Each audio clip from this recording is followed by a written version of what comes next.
Welcome to Donmar TV News Channel. Skyway Stage 3 is one of the country's largest and most ambitious infrastructure projects. Privately built and funded by Filipino conglomerate San Miguel Corporation, this megastructure is an impressive feat of Filipino engineering, skill, and will. A 17.93-kilometer elevated expressway extending Skyway 1 and 2 from Buendia all the way to the North Luzon Expressway, it has 8 access points that traverse and connect Metro Manila's most populous cities: Makati, Manila, San Juan, and Quezon City. Skyway Stage 3 is the long-awaited solution to solving traffic, not just on EDSA, but also within major cities in Metro Manila.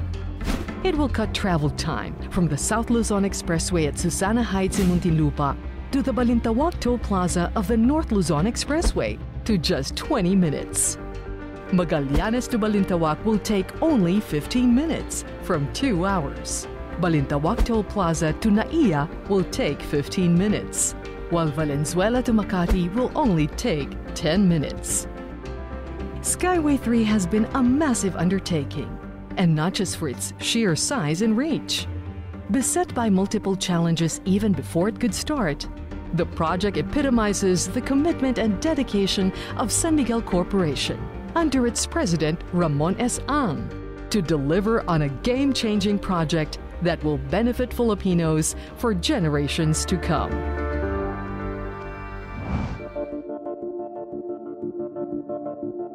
Skyway Stage 3 had long remained in the drawing board after the construction of Skyway 1 in the 90s and Skyway 2 in the 2000s. When San Miguel acquired the concession for the Skyway system, it immediately set out to build Skyway 3. However, a competing proposal delayed the project by a few years. It finally broke ground in 2014. By the time construction went full blast, Metro Manila had dramatically changed. Communities and urban centers had risen around the original alignment, the Philippine National Railways train tracks, which resulted in numerous right-of-way issues. San Miguel also found that major utility lines like water, oil, and electricity will be hit if the original plan was followed, prompting the company to make some changes in the design of the elevated expressway to adapt to the current urban situation. This increased the cost of the project and delayed it even further. With rapid urban development over the last 20 years, traffic volume had also increased exponentially. Traffic patterns also changed.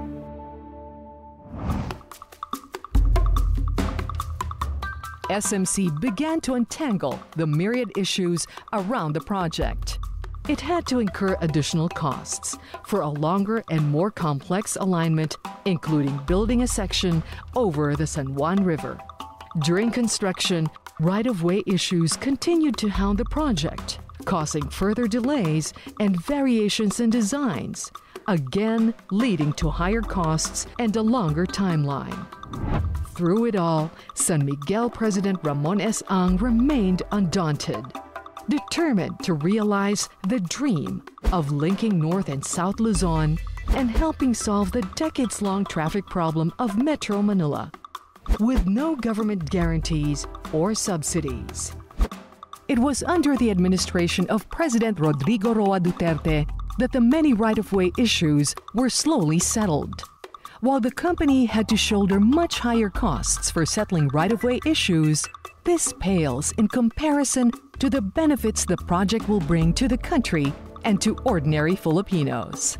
Meanwhile, San Miguel also reconstructed 3 major bridges along the Skyway 3 alignment. These include Concordia Bridge in Manila, Sevilla Bridge in Mandaluyong, and the San Juan Bridge.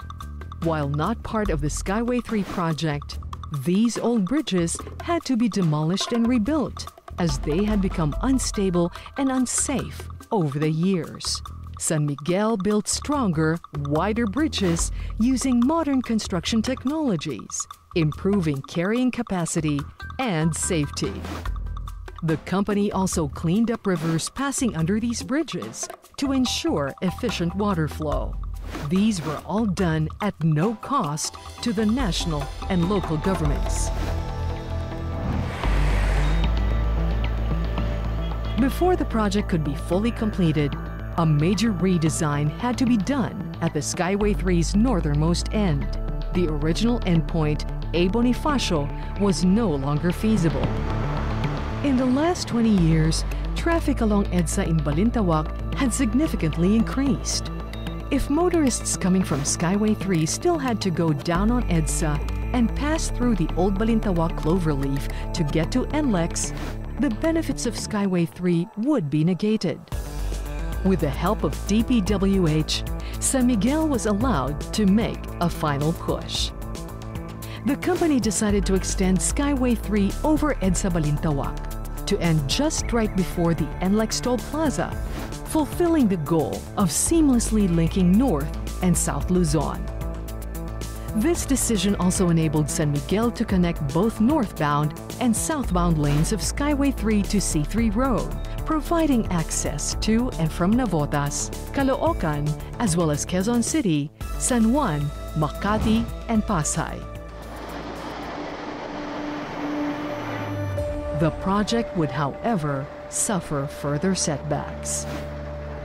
On February 2020, a fire in Pandacan, Manila damaged 300 meters of the Skyway that was already completed. In March, the COVID-19 pandemic hit the Philippines. The entire Luzon is under an enhanced community quarantine. A strict home quarantine will be observed in all households. Construction of Skyway 3 ground to a halt. More than 2 months later, work slowly resumed. With the economy severely affected by the pandemic, San Miguel President Ramon S. Ang has committed to continue all major projects of San Miguel and invest in even larger infrastructure projects to generate jobs for millions of Filipinos and help boost the Philippine economy for the long term. Despite all the delays, SMC has committed to soft open the expressway to the public by December 2020. With this, the public can enjoy use of this game-changing engineering marvel. By then, it would have taken some 6 years to complete the project, 3 years more than the original schedule. Its original estimated cost of 40 billion pesos has also more than doubled.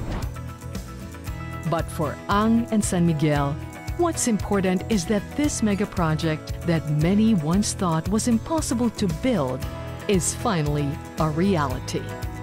And the Philippines is yet another step closer to a better tomorrow.